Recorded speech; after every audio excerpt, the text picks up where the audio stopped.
Hello everybody and welcome. In this video I'm going to show you how to check software version for your earbuds Energy System Style 4.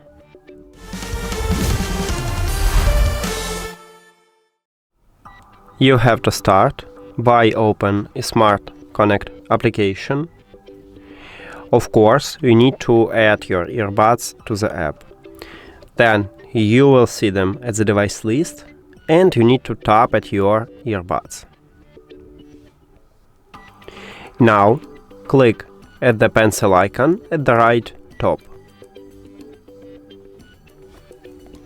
Right here at the last line we have the line Device Update, and to check your current software version you need to tap at this line. It check for updates and they show to you right here your current version, or maybe you need to update it.